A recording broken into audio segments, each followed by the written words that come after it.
Aloha, Mick. Oh, hi. How you doing? Dave Lawrence. Oh, hey, Dave. How you doing? What's going on, bro? Good, thanks. Is this a good time? You ready? Yep, fine. Lovely. Perfect. It's Dave Lawrence, the Workforce Afternoon, and today we welcome a guest whose work I've admired since I was a little kid. He's had a genuine impact on rock radio, with a place in the classic rock format assured through years of memorable hits and touring. He's going to be coming through town for multiple shows: the Blaisdell this Thursday, the Mac in Kahului on Friday, and the Hilton Waikoloa Village on Saturday. As part of a tour of the state, it's a pleasure to introduce, for his first ever appearance on the Workforce Afternoon, or any show I've ever done, Foreigner founder, guitarist, songwriter Mick Jones. Aloha, Mick. Aloha to you. A big mahalo for being part of the show. Thank you so much for being on. Thank you, man. Thank you. I really appreciate getting to talk to you. When was the last time you were out here in this state? Well, I was trying to think back. It is so long ago. It's got to be in the early 80s, I think. For a gig? So you never came on vacation since then? Well, we have been a couple of times. I came over, when did I come over?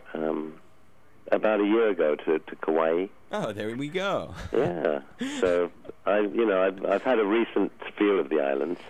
and when you come for leisure on Kauai, what sort of things did you do?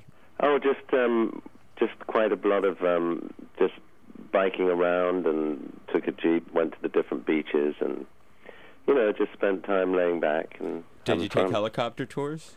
No, I've done that before actually, but I didn't do it that time. How long? And so you've been to Kauai. What other islands? That's it recently. I just haven't. Maui? That was in the mid-90s, I guess. I think I went over then. Just for vacation as well? Just vacation, yeah. That's cool. Well, so it's going to be a thrill having you back. You're doing 3 different shows in the state, coming off of some gigs in Japan. And it's just a real honor that we get to have Foreigner, not just for one show, because a lot of the people on the other islands are able to get to see you now because of that. For a while, wasn't a guy named Brian Tichy playing drums for you? Yes, he was. He's a Boston area cat. I used to work in Boston for years at WBCN and WZLX there. Oh, okay, yeah. I'm sure you know BCN. And I know Brian, and I remember he was gigging with you. That's really cool. I mean, you've replaced him with with a monster, the son of my say again.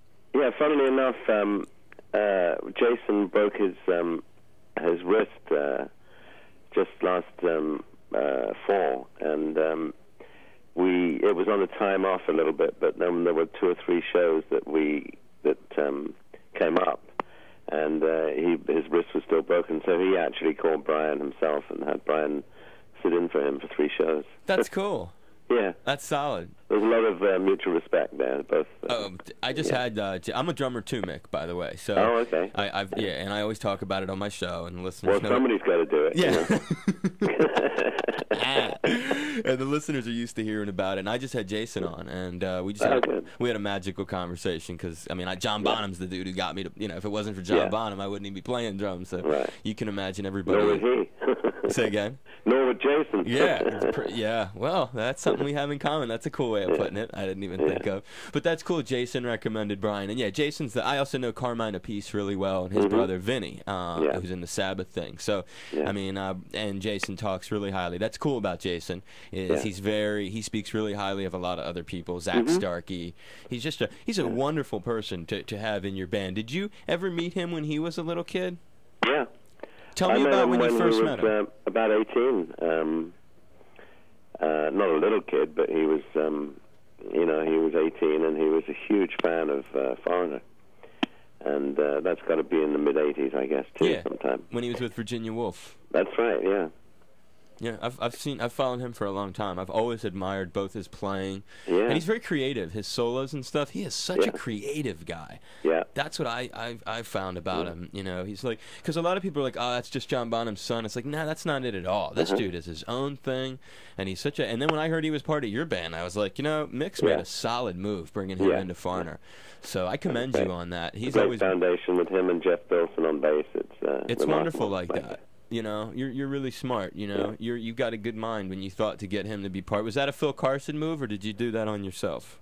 Well, Phil, you know, I've known Phil for, you know, a long time, and it's just sort of part of the. It's almost like family, you know. He really is. He's the kind of manager, Mick, that you can do interviews with. You can actually bring Phil on the show and interview him like he's an artist. Yeah, right. He likes that. Yeah, I know he does. I'm gonna have him on when you're in town. We're doing some party or something at the Hard Rock. He's a frustrated musician. Exactly. You know? Right. He wants to be a rock star. I've always said he's like the management kind of guy who is a rock star. I've always kind of treated him like that too. I've been around him for a long time too. So because he's always been bringing crazy people by. When I was just young, starting out, he was bringing like punk bands by. And so I think it's cool that he looks after you. You're in good hands. I often wonder what it's like for guys like you when you're like picking people. You have like your choice of so many different artists to work with at this point in your career. Is it what you just feel? Why is it you choose the Foreigner thing every time to reconvene? Is it like where you feel most comfortable, or is it where you feel most expressive? Well, both of those things, and I mean, it's originally my concept and my whole thing. You know, it's a huge thing for me in my life, and you know, I feel proud of it, and for a while towards the end of my relationship with Lou, you know, and the band, it kind of it got very strained, and it wasn't really. It was almost to the point of it was depressing me, and so I took a few years off, you know, and I didn't know whether I was going to come back and really seriously start it up again, but I just I realized that I was missing something, you know, and playing is so important to me, and much more important than anything else, like producing or. You know, producing is satisfying. I had a lot of fun doing some of the albums I did, but you know, if somebody that really interested me were to approach me and ask me, I probably would consider it. But right at the moment, most of the time is just spent on. In fact, all the time is spent on introducing this fantastic new version of Foreigner, you know, around the world. And, sure. And the reception is awesome. So the live tracks are great. Phil turned me on to a bunch of the live tracks. Oh, cool! Yeah. Well, you can get an idea from that. Yeah, totally. But when you see the band live, it is just to me, it's the ultimate. It's like Kelly is a fantastic singer. He's adapted so well to the band. He's a great front man, great personality on stage, and everybody gives like. You know, the maximum on stage. So it's just a great chemistry, and you know, it's exciting. So I don't mind. You know, like last year we did 120 shows, and I still could have done more. You know. No, you're working it. I love that. Yeah. I see you as kind of the way I see you, because I started getting into. I mean, I liked Foreigner when I was really little. I mean, like 5 years old. I started because I had an older brother, and so I had that syndrome of like all his music being around me. Yeah. And so I started picking up all these records. And the first Foreigner album was like, I mean, I just wore it out. I would just over and over, and then I just was hooked, and I just followed from then on. As I grew up, you know, Foreigner was there as a part of my life. You know, I remember finally getting to see you on the Agent Provocateur tour. Right. Yeah. And you had, as I recall, Joe Walsh opening. That's right. Yeah. It was a killer double bill. Yeah, it was a great show. It was. I was really young. The thing is, you know, it's like the crazy thing is that we're getting kids back to the shows now too. Say that again. And we're getting kids back to the shows. You know, teenagers, college-age kids. You know. Because these tunes are huge. You wrote epics. It's amazing. You know, they've discovered. I guess you must realize that too over there. Kids are really into classic rock. You know, it's a total rediscovery, and you've hit the nail on the head. I mean, there's a lot. And when you hear tunes like, you know what it is as generations go on, I think songs get redefined. And we've seen this already, excuse me, we've seen this already in the format with songs like Renegade from Styx, or songs like from Black Sabbath, for instance, which have worked their way in. But when you talk about Foreigner and songs like Jukebox Hero, for example, or any of the Foreigner tunes, they have an anthemic quality about them. And that's something that that's when I was introducing you what I meant. I mean, you've assured yourself a spot in radio forever. I mean, you have so many tunes, dude. It's really it's sick how long. And the thing about you that I want to point this out and give you a little credit and let you talk about something that I don't think a lot of fans really appreciate. And again, this is the legendary Mick Jones of Foreigner, who's come into town for 3 area shows we're lucky to have. When you were young, you did a gig. You had a band, Nero and the Gladiators, and you, as I recall, and I could be wrong, but your Phil Carson connection goes all the way back to that era of your Pretty life, much, right? yeah. And during this era of the '60s, when Mick was cutting his teeth, you shared the bill with the Beatles at the Olympia in Paris. True? That's right. Yeah. Tell me something about that. Like, set the scene. What was that all about? Well, I had ended up in France after just going there for a month originally. I ended up falling in love with a girl there, and I just stayed. And I eventually got a job guitar playing for a French female star called Sylvie Vartan. And she happened to be, just a few weeks later, she happened to be opening up the show for the Beatles in Paris, and for like a 2-week stint. And so we would go on every night before the Beatles, and then the curtain would come down, and then they would sort of rush on, and we would sort of rush off, and they would walk on carrying their amps themselves, This is before, like, roadies and big productions. Yeah. And I just got to know them, and, they took me under their wing as as an Englishman in Paris, like a younger guy, and they took me around everywhere with them. I went through the whole Hard Day's Night experience, So, you were, and the chick's name, what's the woman's name again that you were? Sylvie Vartan. She was your girlfriend? No, she was the singer. And you were just working with her? Yeah. So it's just a professional relationship? Yeah. Okay. But she's a big star and still in France. And you were playing guitar for her? Yes. And she had a 2-week, meaning like how many nights of the week were you opening? Well, every night. 7 nights? Yeah. 14 times you opened for the Beatles. Yeah. You opened for the Beatles at the famous Olympia Theater in Paris 14 times.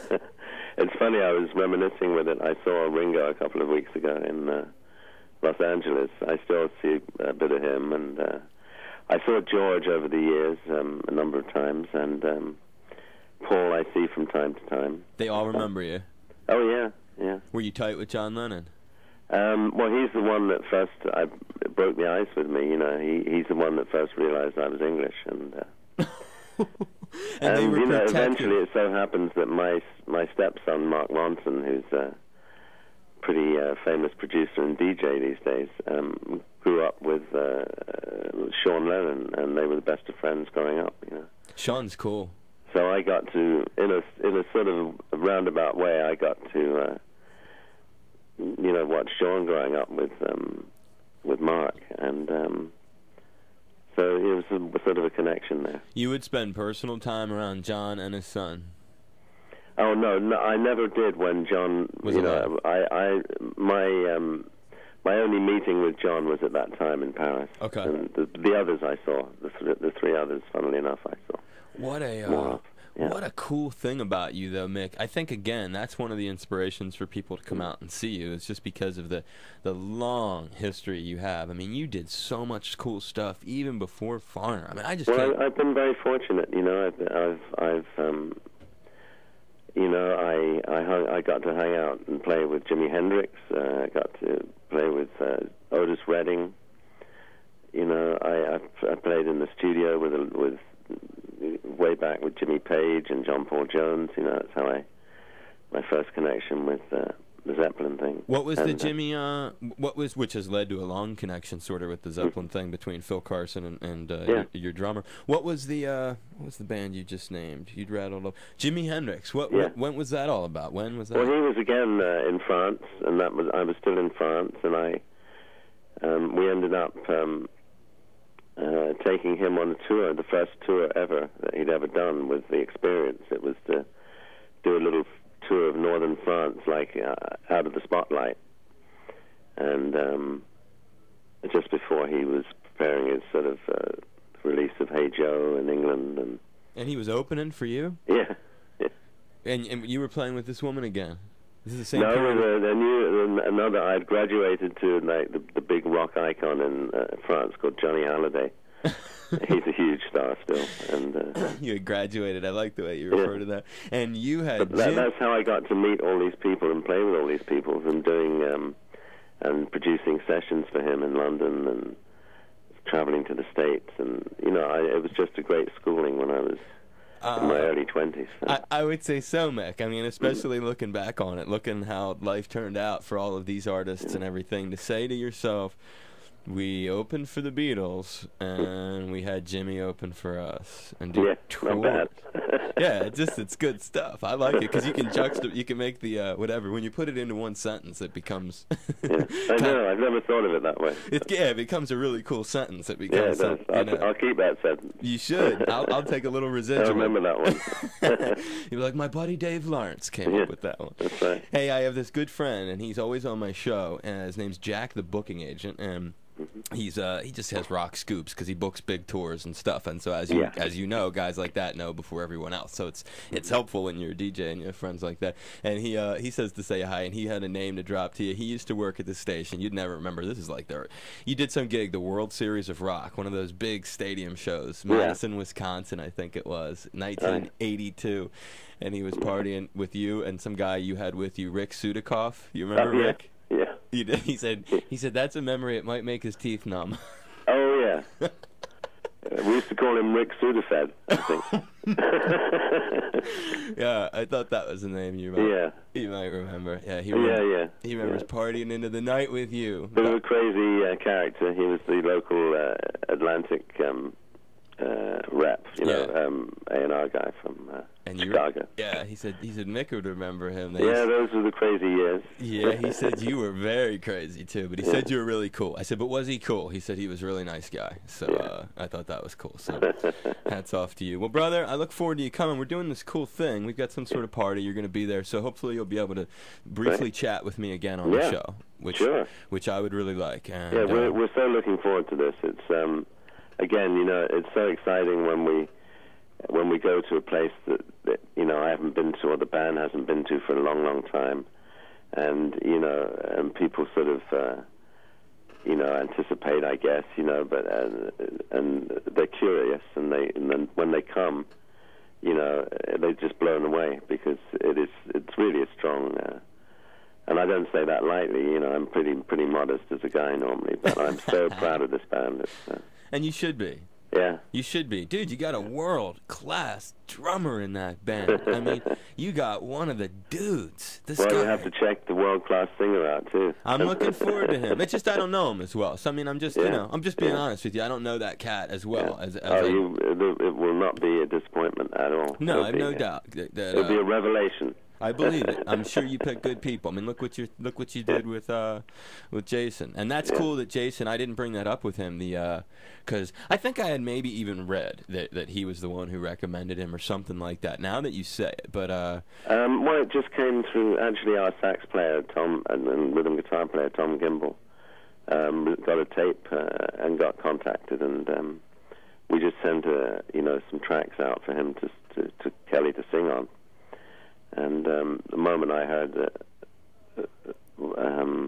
the tracks, I knew, that he was a good guy. Oh yeah, it was just as immediate as when I heard Lou the first time. That's cool. You got a good ear, and I mean, listen to your ear. This is the guy.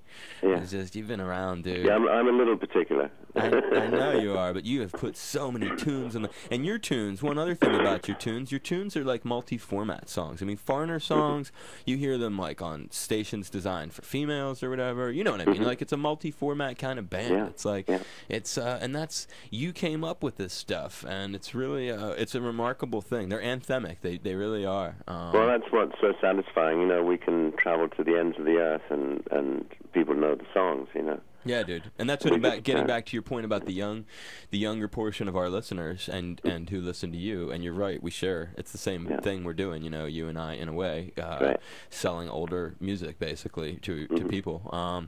There is a lot of interest, and it's because the songs are just are huge. And you still do Star Rider? Do you do that in the set? Actually, yeah, brought it back.